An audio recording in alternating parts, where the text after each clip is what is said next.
everything else has to say about Guardians of the Galaxy Holiday Special trailer and some Easter eggs he's probably gonna talk about. But yeah, let's see what he has to say about Guardians of the Galaxy Holiday Special. Yeah, see what the Easter eggs we found, what he found out in the trailer. Let's take a look, see what he has to say, and check it out.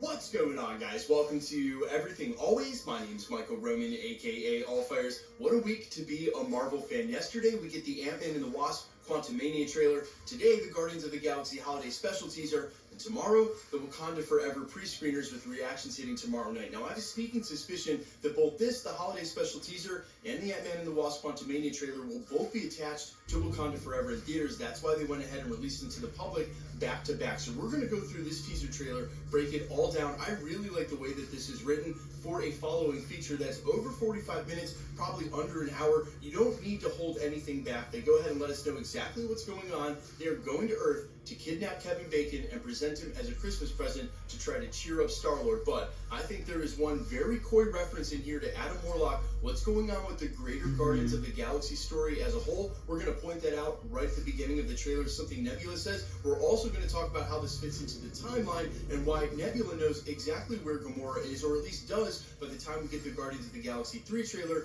and what this means for the narrative in between. We're breaking it all down, the holiday teaser for Guardians of the Galaxy. But first, if you could grab the subscribe button. We do daily Marvel content at the channel, and that's all we do. Everything from official Easter egg breakdowns, trailers, and reviews, to the occasional industry insider report and everything in between. So if that sort of thing's for you, hit the subscribe button, leave a comment down below. That will automatically enter you to win our ongoing PS5 giveaway. If you want, stick around to the end of the video. We get into all the giveaway stuff again there. Okay, so for what appears to be a rather simple and straightforward trailer, I actually have quite a bit of meta commentary about it, but I'm going to save that to the end because it ends up sounding drawn out here at the beginning. But the first things first, when is this set? We just saw the team in Thor: Love and Thunder, and James Gunn himself has said that this is an epilogue to Phase 4, after its official conclusion with Wakanda Forever, but before the kickoff for Phase 5 in Ant-Man and the Wasp Quantumania. So based on that quote, we have to guess that this is set sometime between when we last saw them in Thor: Love and Thunder and when we'll see them again in Guardians of the Galaxy. But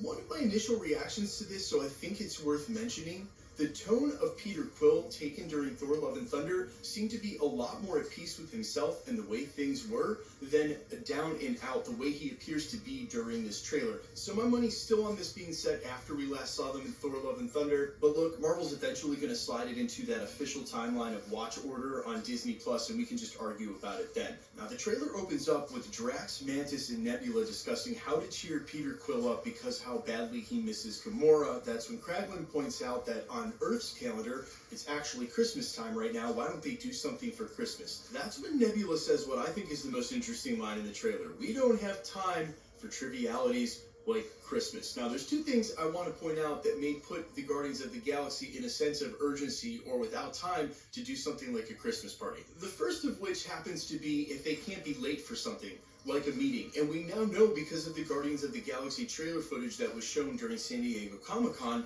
that Nebula herself sets up a meeting with Gamora and the Ravagers. That's part of the beginning of the trailer. That's a major reveal when Peter Quill all of a sudden finds out that the person he's been looking for, the person that he is so devastated over, is now leading his old team. Yeah, it's a little awkward, but even more awkward so that Nebula has been able to have communication and know where she is this whole time. That leads me to believe that Gamora may ask Nebula not to let Peter Quill know where she is. She's obviously taken a different path now. She is not the same Gamora we followed during Guardians of the Galaxy. And look, quick side note, I keep bringing this up because I think it's so interesting with the human psyche. We all knew that the Loki we followed during Loki Season 1 wasn't the same Loki we followed during the Infinity Saga, but our love for that character being the same actor and the same character was there just the same. So we have a little bias in ourselves when we see some of these variants on screen. James Gunn is really highlighting and driving home the fact here that this Gamora that we're going to see in Guardians of the Galaxy 3 is not the same Gamora that we followed, is not the same person who fell in love with Peter Quill. So my running theory has always been, and I think it's even more likely now, that before Gamora dipped at the end of Avengers Endgame, she at least left some sort of communication open with Nebula, because that's her common ground. That's her common ground with what happened in Avengers Endgame. We know there's a connection between those characters, but at her behest, she just never told Quill where she was because she didn't want to be bothered. Now, the second likely reason that they don't have time for trivialities is that someone may be in pursuit of them. They don't have time to stop. That someone, obviously, Adam Warlock, left over from the Sovereign storyline at the end of Guardians of the Galaxy 2, which feels like forever ago now that this is finally coming out. We know that Adam Warlock will be after them. He was shown in a brief clip of that San Diego Comic-Con footage as well.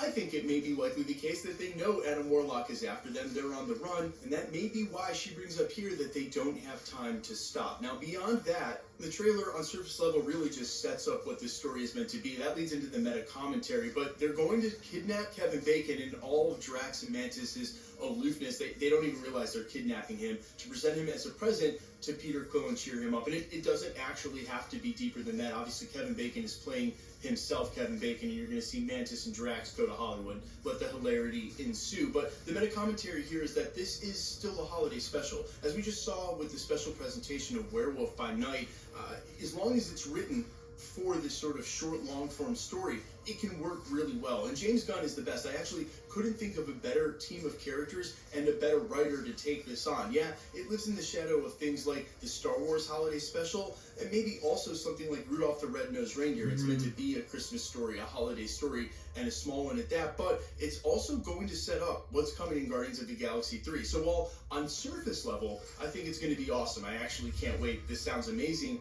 It's also going to pack a small punch because they were shooting this concurrently with Guardians of the Galaxy 3. If it doesn't include a lot of the overlap, one probably will lead right into another. So if you're sort of wondering, holding out hope, is there a chance for some major cameos? No, I don't expect Will Poulter to show up as Adam Warlock during the holiday special, and I don't think he needs to. It can easily focus on the characters that are there. But James Gunn's style of being able to take you from tears to laughter while you still have tears in your eyes is something that I think is so well tuned for Guardians. It's so well tuned for a holiday special. Yep.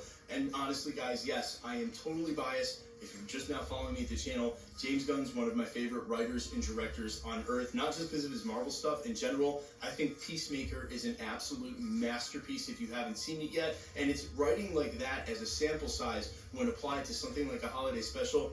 I just can't wait. But guys, let me know all your thoughts down below. Obviously, yes, it's hyped to see Teenage Groot. And really, as I was watching this, I couldn't help but think how long ago Guardians of the Galaxy 2 came out. It's crazy. Let me know all your thoughts, comments, questions, things I missed down below. Quickly, let's get into the giveaway stuff before I let you go. All right, we're still giving away PlayStations. The next milestone is 1 million. It sounds so crazy to say that we are headlong into that, but man, we are. We get closer every day. If you want to be entered to win, all the same rules will apply for all of the giveaways here at the channel. Hit the subscribe button because you need to be a subscriber, then leave a comment down below because it's truly random. The more videos you comment on, the better chance you have of winning. All winners will be announced at the end of videos the same way we're doing here. The best way to keep up with the content has always been to hit the notification bell with all notifications turned on. And as always, if you like today's video, I'd appreciate it if you'd hit the like button. My name's Michael Roman. You can find me in a couple of places, Instagram and Twitter at IamFires. You can also find me on Spotify, YouTube, Amazon, Apple, iTunes under the name Allfires. And while I sincerely appreciate you checking my music out, thanks for checking this channel out. Stick around. We'll be posting again real soon. Yeah, please subscribe, like this video, and see you guys. Bye.